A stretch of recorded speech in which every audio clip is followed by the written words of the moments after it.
My name is JMetzner. I am a respiratory therapist and I'm also a graduate student at Grand Canyon University.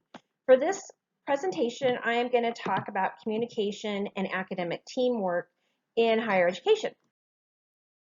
As I said, I'm a master's degree student and I've been a respiratory therapist in a hospital for the past 28 years. So that's where I'm coming from. Another part of my background is that I do teach respiratory therapists. I teach them in the hospital where I work, and also I am a clinical instructor for a respiratory school locally. So I do some teaching, but not in a classroom or online setting at this time. Best practices for effective communication. The 7 C's of leadership and social change model is a really good model, and it talks about different things. For example, I'm referring to some notes, so please forgive me. The group values of the 7 C's are collaboration. That's where everybody on the team is collaborating, and they're equals, and everybody is, gets along. You have a common purpose, and you agree to disagree, essentially. So controversy with civility is what it's called, and that is basically where if somebody has another opinion, that is wonderful. And it's okay to disagree, but we do it civilly and we keep good manners. Another one is individual values. So you want to think of consciousness of self, knowing what you don't know. And that really needs to be each individual person, but also as a group. The group needs to know what they don't know so that you can work on that project better. Congruent, getting along and making this an important aspect of your life, this project you want, if something's important to you, say you're working on improving access to healthcare for your students on campus. If you're saying on one hand you want to improve access to healthcare for your students, but then everything else you do is blocking that, that's not congruent. You need to be working for that goal, and you need to have solid commitment. And the society community value is citizenship. So knowing that.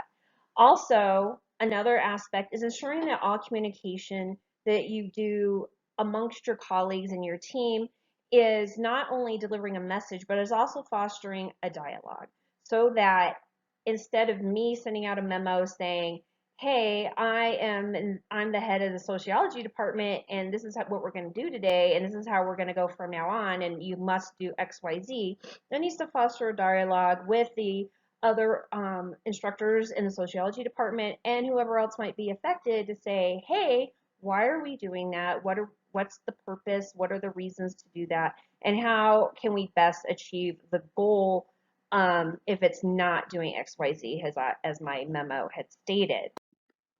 Challenges in higher communication, there's many. Communication takes work. It is not a skill that we're born with, and even as we go through college and we get associates, a bachelor's and master's degree, and maybe even doctorates, that does not come with an exponential talent to communicate well. It's a skill that has to be practiced, and you have to have commitment to do it.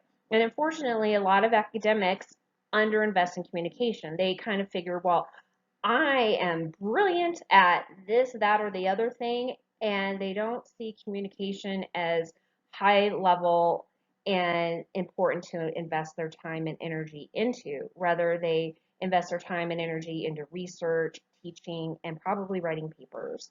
Also, in an environment like a huge university campus, a lot of times people are autonomous. They're kind of over in their own little bubble or silo, as you'd say, doing their own thing, and they don't see how what they're doing over here affects those people over there and affects the department they're in and the university as a whole. And they really need to have a macro approach and see how everything plays into each other and how what they do over here affects not only the students, but the other teachers, professors, and staff of the university. So it's really important to know that really, truly, we're not just silos. We are, hate to say, kind of cogs, because we all have to work together for the betterment of the university and the students.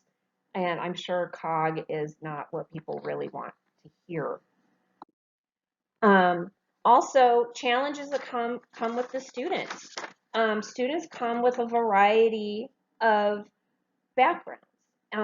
Students come from other countries, other religions, just even different parts of the United States, and their communication style might completely be different. Also, they might, in slang in, say, Georgia might not be the same as California. And so, if a professor and a student come from different parts of the country, or even different parts of the world, they might have challenges communicating with one another and understand their values are different and their, just where they're coming from is different. Another thing is there's in large class sizes, especially in undergraduate work, huge class sizes where the student feels like they're anonymous and the professor might not even know their name. And so that becomes really challenging. There's also evidence that the K through 12 system is not preparing students well to be in a university to where they're going to be in these large class sizes. They don't foster a love of learning, and they also don't enforce any discipline well, and students feel like they can get away with whatever they want to do and bully the instructors. Unfortunately, it happens. Furthering that, colleges and universities are prioritizing student retention. And so you don't want students dropping out because they don't like their professor, and if they have challenges with the professor. So here we are, um, trying to keep students to stay, but hold them accountable for their work and not and what and the things they do and things they don't do. So that's also important.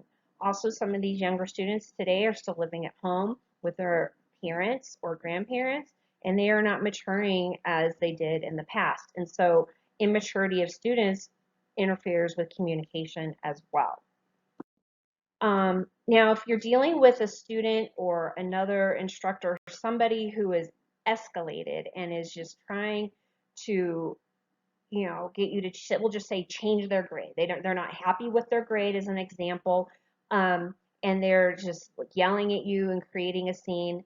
The most important thing a professor or instructor can do is to stay calm, even though that is so hard in the moment. And this person is probably calling you names and saying inappropriate things. You need to stay calm and smile through the experience to give off the impression, even if you're not wholeheartedly feeling it, that you are confident and that that person is not actually getting to you and upsetting you. And that's really difficult. I know I've been in situations over the years. Staying calm is huge. And sometimes your staying calm calms them right down. You're getting upset and you getting angry only escalates it further and it just gets more out of control. Also, if the student, say in this example, is telling you you're a bad person and you're wrong and making it all about you, you need to flip the switch on them and take it from being about you to being about the class. You need, for an example, you can say, I understand that you're upset about your grade, but right now we need to concentrate on keeping a calm environment and not interfering with the class right now and allowing them to do your work. And then take that person privately to have the conversation about their grade so that it is not disrupting the class. And then in that moment, you need to be understanding and heartfelt and say, look, I understand, I see where you're coming from. And then explain to them, like, this is where you went wrong on your paper or assignment or whatever the case may be, or your test. And this is where you lost points. And this is what you need. These are the steps you can take to ensure you do much better next time. Having compassion and smiling and being calm make the biggest difference. In conclusion, communication is essential. We all need to work at it, and I am certainly not perfect by any stretch of the imagination. Um, Higher academic instructions, like we talked about, academics are not necessarily fantastic at this, but there's room to grow. Here are my references, and I hope that you have a fabulous day. Thank you.